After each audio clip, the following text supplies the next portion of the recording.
Evolution. Before we go further, it is necessary to establish the meaning of certain concepts that will constantly be met with later. The first of these is evolution. The idea of evolution has occupied a predominant place in Western thought. To doubt evolution has long been regarded as the main sign of retrogression. Evolution has become a kind of universal key, which opens all kinds of locks. This general acceptance of a very hypothetical idea in itself arouses doubt. The idea of evolution is comparatively new. Darwin did not make use of the word. The popularization of the idea of evolution is chiefly due to Herbert Spencer, who was the first to explain cosmic, biological, psychological, moral, and sociological processes from the point of view of one general principle. However, individual attempts to regard the world process as the result of mechanical evolution existed long before Spencer. Astronomical philosophy on the one hand and biological sciences on the other, created the modern concept of evolution, which is applied today literally to everything in the world from social forms to marks of punctuation and language. On the basis of the general principle, accepted in advance, that everything evolves. Facts are selected for this principle.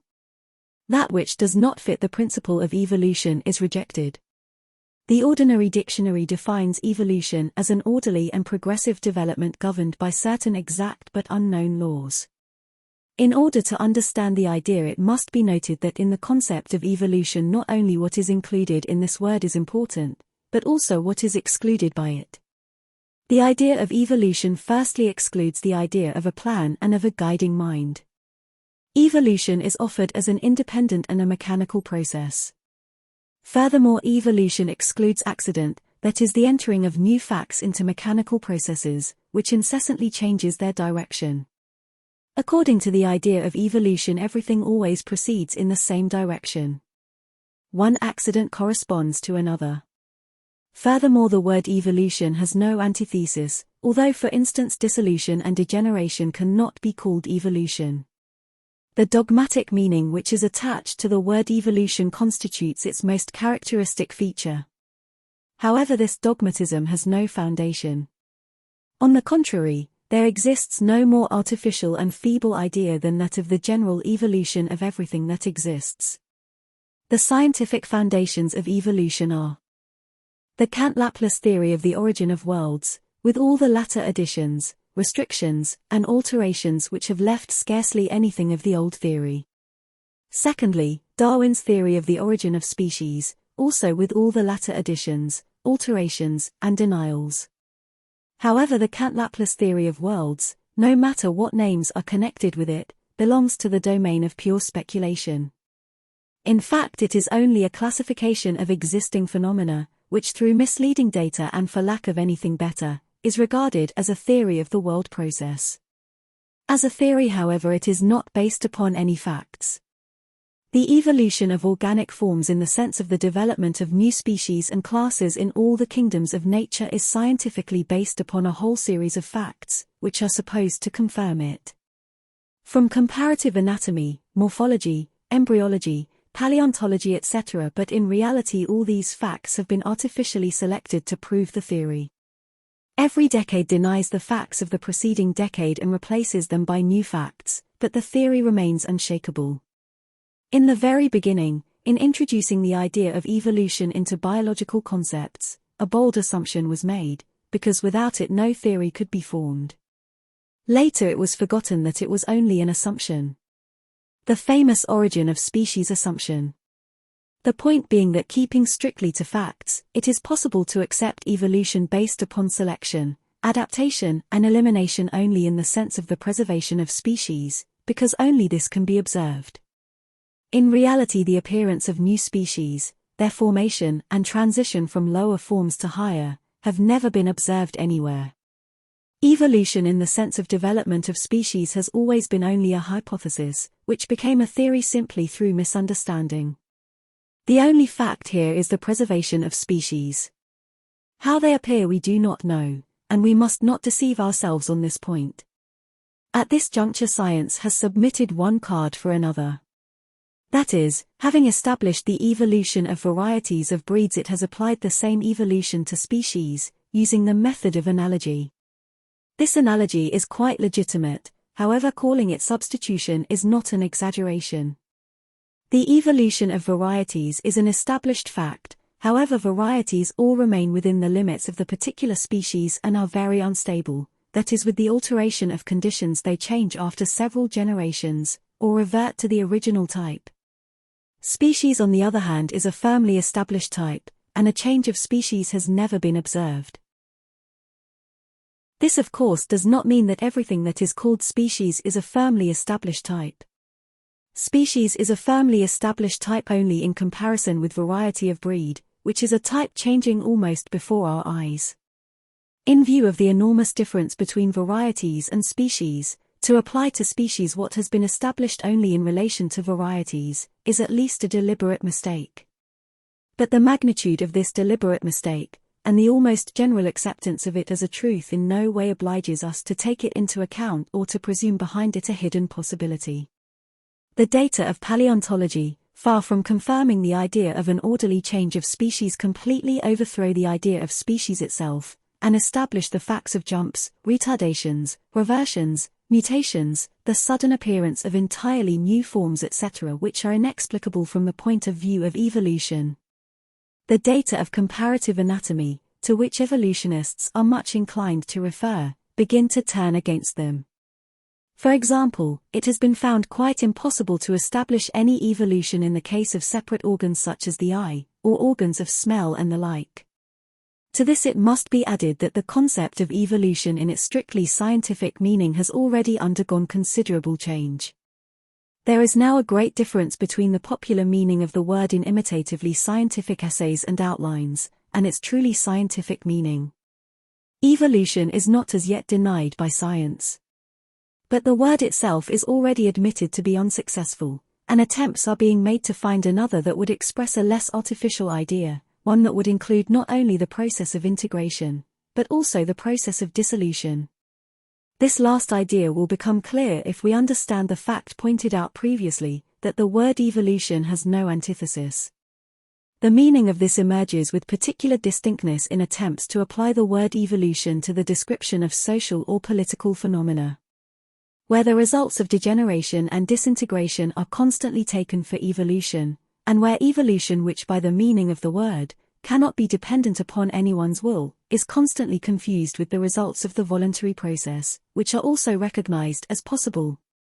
In reality, the appearance of new social or political forms does not depend either on will or on evolution, and in most cases they are only an unsuccessful, incomplete, and contradictory realization, or to put it better, a non-realization, of theoretical programs, behind which lie personal interests. The confusion of ideas in relation to evolution is largely dependent upon comprehension, which cannot be altogether obliterated from men's minds, of the fact that in life there is not only one process but many processes which cross one another, break into one another and bring into one another new facts.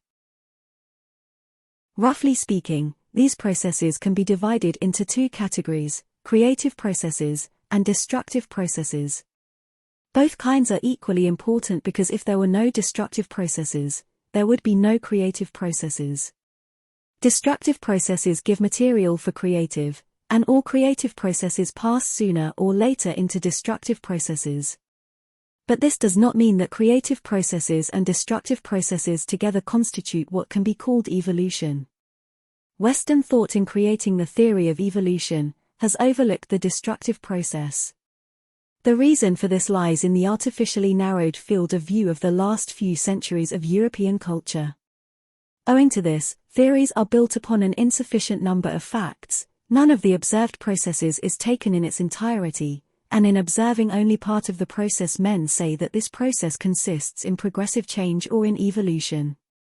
It is curious that the inverse process on a large scale cannot be conceived by people of our time. Destruction or degeneration, dissolution proceeding on a large scale will inevitably appear to them as progressive change or evolution. In spite of all that has been stated, the term evolution can be very useful and applied to facts that really exist. It helps to elucidate their content and their inner dependence upon other facts. For example, the development of the cells of an organism from one parent cell can be called the evolution of the parent cell. The continuous development of cells of higher tissues from cells of lower tissues can be called evolution of cells. Strictly speaking, all transforming processes can be called evolutionary. The development of a chicken from an egg, the development of an oak from an acorn, the development of wheat from a grain, the development of a butterfly from an egg, a caterpillar, and a chrysalis. All these are examples of evolution actually existing in the world. The idea of evolution, in the sense of transformation, in ordinary thought differs from the idea of evolution in esoteric thought, in this respect, that esoteric thought recognizes the possibility of transformation or evolution, where scientific thought does not see or recognize such a possibility. Apart from the meaning, the word evolution can be used for the designation of processes favoring improvement of the breed and preservation of the species, as opposed to processes impairing the breed and leading to degeneration of the species. To return to the idea of esotericism itself, it should be understood that its modern form is not the only possible one. In many ancient countries, Egypt and Greece for example, there existed, side by side, two religions, one dogmatic and ceremonial, the other mystical and esoteric. The one consisted of popular cults, representing the half-forgotten forms of ancient mystical and esoteric myths, while the other was a religion of the mysteries. The latter religion went far beyond popular cults, explaining the allegorical and symbolic meaning of myths, uniting those who were connected with the esoteric circle or were striving towards it. Comparatively little is known about the mysteries. Their role in the life of ancient communities, the part they played in the creation of ancient cultures is completely unknown to us. Yet it is precisely the mysteries which explain many historical enigmas, and among others perhaps the greatest historical enigma of all, the sudden appearance of Greek culture in the 7th century BC, following upon the completely dark 8th and 9th centuries. In historical Greece, the mysteries appertained to secret societies of a special kind. Those secret societies of priests and initiates arranged every year, or at definite intervals, special festivals that were accompanied by allegorical theatrical performances. These theatrical performances, to which in particular the name of the mysteries was given, were held in different places. The best known was held at Delphi and Eleusis in Greece, and on the island of Philae in Egypt. The character of the theatrical performances and allegorical dramas played there was constant.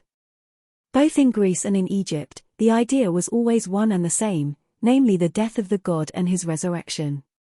The thread of this idea ran throughout the mysteries. Its meaning may be interpreted in different ways. Probably the most correct is to think that the mysteries represented the journey of the worlds, or the journey of the soul. The birth of spirit in matter, its death and resurrection, that is, its return into former life. But the theatrical representation, which for the people formed the whole content of the mysteries, were actually of secondary importance, for behind these representations stood schools that were the essence of the whole thing. The purpose of these schools was the preparation of individuals for initiation. Only those who were initiated into certain secrets might take part in the mysteries. Initiation was accompanied by complicated ceremonies, some of which were public, and by various tests which the candidate for initiation had to pass. For the crowd, for the masses, this constituted the content of initiation, but the ceremonies of initiation were really nothing but ceremonies. The actual tests took place, not at the moment immediately before formal initiation, but over a whole course, in some cases a very long one of study and preparation. Initiation was of course not an instantaneous miracle, but rather a consecutive and gradual introduction to a new cycle of thought and feeling, as is initiation into any science, into any branch of knowledge today, requiring several years to attain some degree of competency. Several suppositions exist as to what ideas prevailed among the peoples of the period immediately connected with the mysteries, about that which initiation gave or could give. One of these suppositions was that initiation granted immortality. The Greeks and also the Egyptians had a very gloomy idea of life beyond the grave. Such was the Hades of Homer, such were the Egyptian ideas of the life beyond. Initiation gave freedom from this gloom, gave a way to escape the never-ending anguish of the abodes of the dead, and gave a kind of life in death. This idea is expressed more clearly than anywhere else in the Easter hymn of the Orthodox Church, which undoubtedly comes from very remote pre-Christian antiquity, and links the Christian idea with an idea of the mysteries. Christ is risen from the dead. He has conquered death with death, given life to those who were in tombs. There is a remarkable analogy between the content of the mysteries and an earthly manifestation of the Christ or Christus. The life of Christ taken as we know it from the Gospels, represents the same mystery as those that were performed in Egypt on the island of Philae, in Greece at Eleusis and in other places. The idea was the same, namely the death of the God and his resurrection. The only difference between the mysteries as they were performed in Egypt and Greece, or the mystery that was played out in Palestine, lies in the fact that the latter was played in real life. Not on the stage, but amidst real nature in the streets and public places of real towns, in real country, with the sky, the mountains, lakes and trees for scenery, with a real crowd, with real emotions of love, malice and hatred, with real nails and with real suffering. All the actors in this drama knew their parts, and acted them in accordance with a general plan, according to the aim and purpose of the play. In this drama there was nothing spontaneous, unconscious, or accidental. Every actor knew what words they had to say, and at what moment. They did in fact say exactly what they had to say and in the exact way in which they had to say it. This was a drama with the whole world as an audience for hundreds and thousands of years. The drama was played without the smallest mistake, without the smallest inexactness, in accordance with the design of the author and the plan of the producer. For in compliance with the idea of esotericism, there must certainly have been both an author and a producer. John M. Robertson in his book Pagan Christs, issued for the Rationalist Press Association Limited, in the chapter The Gospel Mystery Play, comes very close to the idea of the drama of Christ, being a theatrical performance similar to the mysteries. Robertson, through studying the ancient mysteries on the one hand, and the gospel text on the other, came to the conclusion that the Gospels do not describe historical events, but a drama which unfolded for a special purpose, and which in its idea is similar to the ancient mysteries. Whereas in its form, it is analogous to the latter medieval mysteries. He brings together the idea of the ancient mysteries and the idea of the medieval mysteries, which consisted of episodes of the life of Christ, and asserts that the legend of the historical Christ was based upon precisely such a mystery play. Composed of 5 acts, the Last Supper, prayer in the Garden of Gethsemane, the Passion, trial and crucifixion, to which later was added the resurrection of the dead. A play that had been performed no one knows where or when, and that was described in the Gospels as a real event taking place in Jerusalem. The idea and the aim of the mysteries were hidden as well as the substance of initiation. For those who knew of the existence of hidden knowledge, the mysteries opened the door to that knowledge. This was the aim of the mysteries, and this was their idea. When the mysteries disappeared from the life of peoples, the link which existed between terrestrial mankind and hidden knowledge was broken. The very idea of this knowledge gradually became more and more fantastic, and diverged more and more from the accepted realistic view of life, till in our day the idea of esotericism is opposed to all the usual views of life. From the point of view of modern scientific, psychological and historical opinions, the idea of an inner circle is obviously quite absurd, fantastic and without foundation. It also appears equally fantastic from the point of view of idealistic philosophy, since the latter admits the hidden and incomprehensible as existing only outside physical life, outside the world of phenomena. From the point of view of less intellectual doctrines, such as dogmatic church Christianity or spiritualism and the like, the idea of esotericism in its pure form is equally inadmissible. It does not recognize the authority of the church and does not admit miracles with tables and chairs, or miraculous cures and the like. At the same time, the idea of esotericism brings the mysterious and miraculous into real earthly life. Introduces into life a fairy tale element that is equally difficult to admit for men of different views, namely scientific and philosophical, and also the so-called mystical or dogmatic religious.